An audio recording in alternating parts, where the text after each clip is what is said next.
Alright everyone, welcome back once again to this BFcast presentation. Joining me today, co-caster mouzCCHASObs from mouzCCHASObs TV, Brandon. How's it going? It's going well, man. Excited to cast more games with you. The games from before were all pretty good, so hoping for some more games of equal quality. Yeah, it's going to be a good day. I have a feeling. Today's games are going to be from the WCS European Championships. This is still the round of 32 upper bracket. Round 1, starting off here on Cloud Kingdom. In the bottom left-hand corner, we do have the blue Zerg, one of the strongest in the entire world. Many would call him the best foreigner there is. He is Evil Genius's Stephano.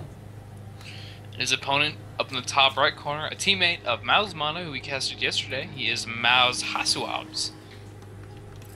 WCS, a very well-known player. He's had quite a bit of success in the past. They're never reaching that complete and total dominance that someone like Stephano has, but he's the kind of guy that you are not surprised to see in the top 8 of any tournament that he attends. No, for sure, he's really good.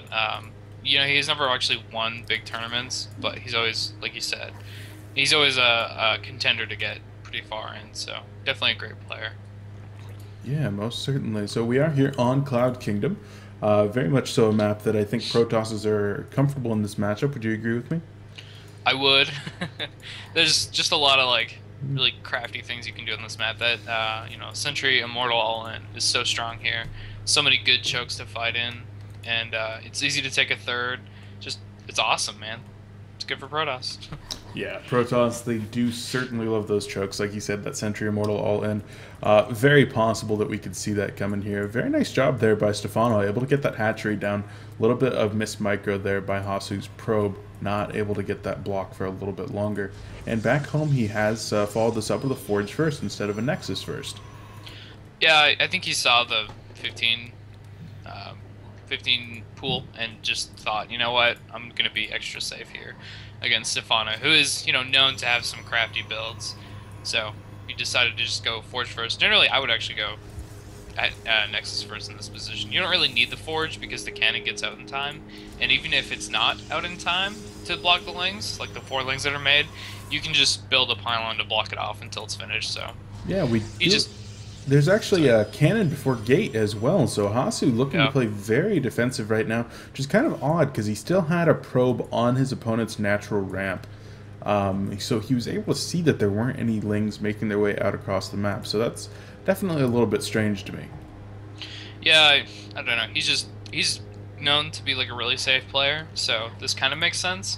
But sometimes you gotta take risks, man. He's just a little bit behind now because his build is too safe. If this had been like a 13 pool or 14 even, this would be okay.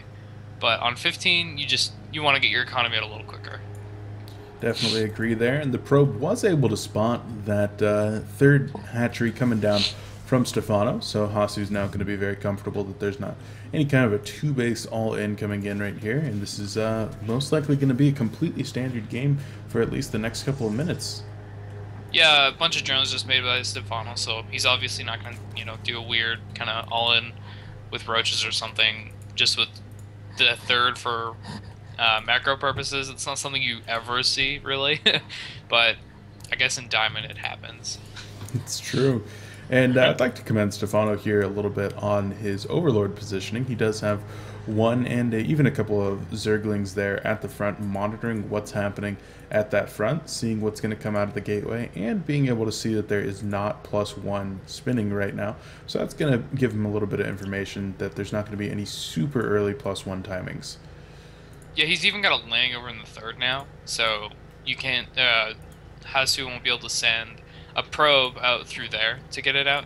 At the moment he's watching the front and he can just pull lings over to kill it, but now he can't even go to the through the third, but actually the ling just moved.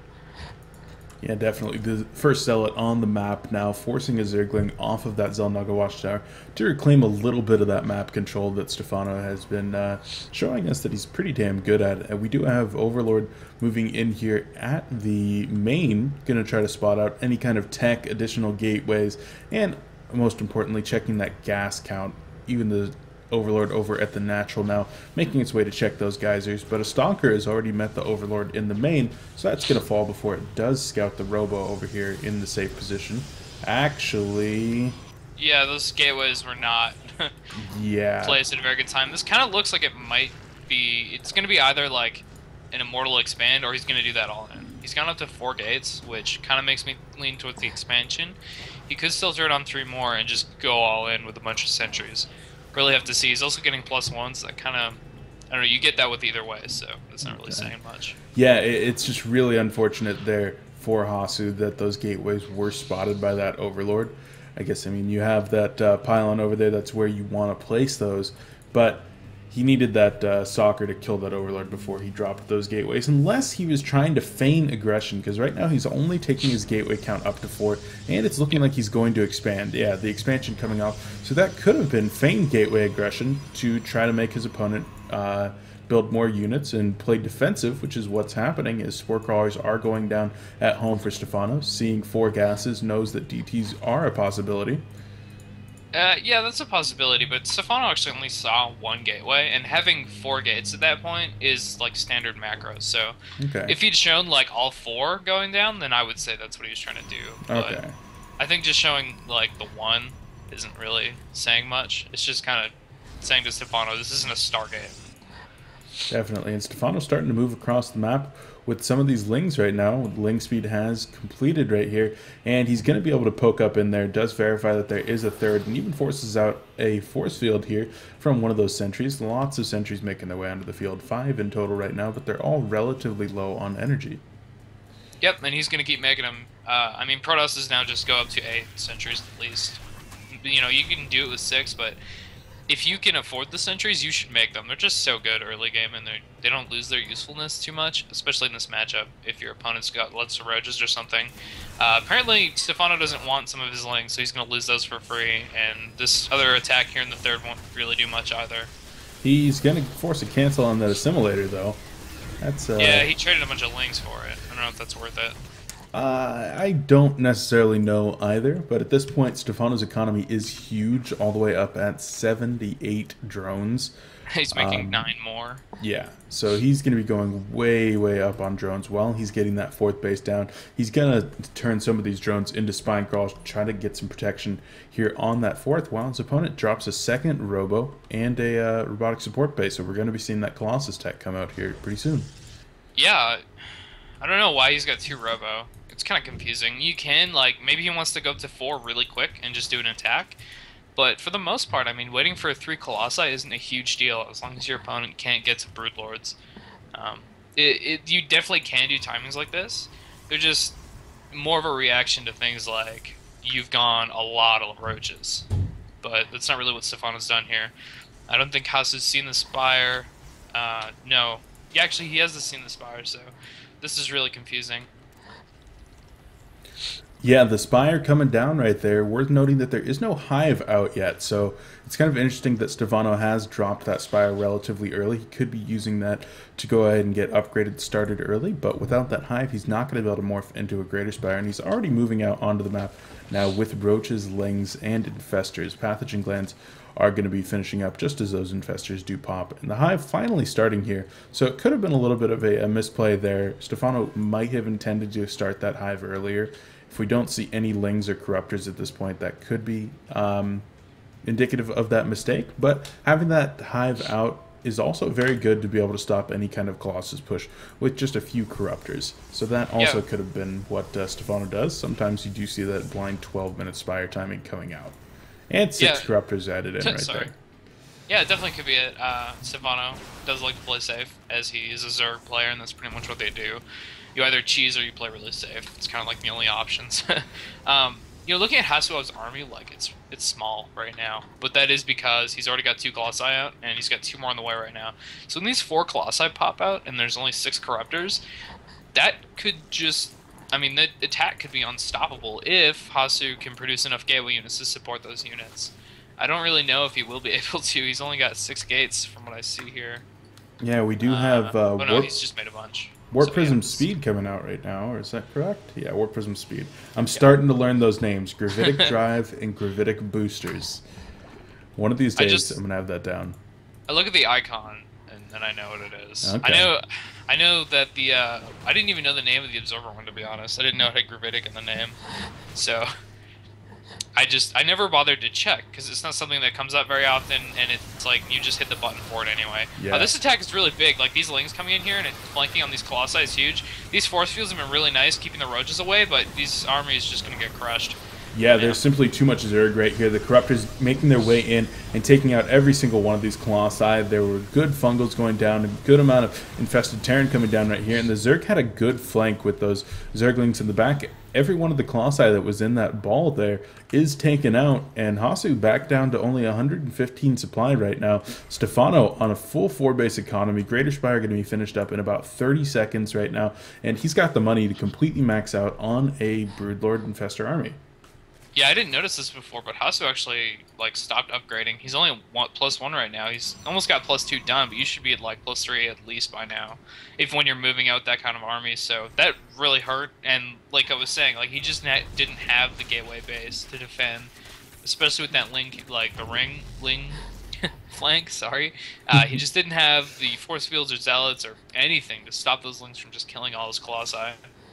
Speed Warp Prism is making its way into the Zerg main right now, and he's going to be able to unload these Zealots, and they're probably going to be able to do a little bit of damage here. But Corruptors, Queens already here on position, but that Warp Prism is so fast. Just going to zoom on right past those units and say, we're going to get the heck out of here and live to warp in another day. Although he stops inconspicuously and proceeds to get killed by Corruptors. Yeah, good old Corruptors, man. That guy could have got away. That's kind of sad. Generally, you want to, if you're gonna like stop paying attention, you queue it back to your base, not to the side of their base. But yeah, definitely. Well, and that was a very crucial unit. He needed that to keep Stephano in his base, because without any harassment back at home, without pressure on one of Stephano's expansions, he's free to move out on the map just like this. And Stephano's got a vastly superior army to his opponent. Only 3 of these Colossi in the composition. Those Corruptors are going to be able to do a ton of damage to those, and the constant damage from those Broodlords adding fodder to the army is going to be able to easily take down this army once this engagement comes in. Zerglings going around for the flank right now, possibly making their way into the third, but it looks like they're actually just going to come in from the back side, and there's no sentries in this composition right now. Blink Stalkers going to make their way backward, but beautiful Fungals do come down right here, and these Corruptors going to be able to absolutely shred through the Colossi. Zergling's able to take out all the Blink Stalkers. GG comes out of Hasu. Game 1 going to EG.Stephano. I feel like I'm way ahead of you in this game.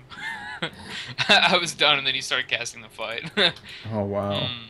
That's unfortunate. Yeah, well, but like you said, no sentries. You can't fight that army without sentries, and way more stalkers to blink under the Broodlords and kill them. If you have enough sentries and Colossi, you can hold off like infinity Broodlings and Lings. So at that point, you're looking at the Infestors, which got good Fungals, and the Roaches and the Broodlords. He didn't really have any way of dealing with any of those units, so he lost. Yeah, right there. We do see the eco game from Zerg, just able to completely outproduce his opponent, taking a couple of favorable engagements there, and game 1 is in the books. Stephano going to move on to a 1-0 lead in this series. We're going to be right back with game number 2. I've been your casting host, Beef. Check out my VODs over at youtube.com/BeefPotPie1. Brandon, where can they find yours? You can find the VODs from this on my channel as well. youtube.com/MuaTaran.TV. It's MuaTaran. You can also check me out on Twitter at MuaTaran, same spelling. All right. We're moving on. Hope to see you guys in the next game.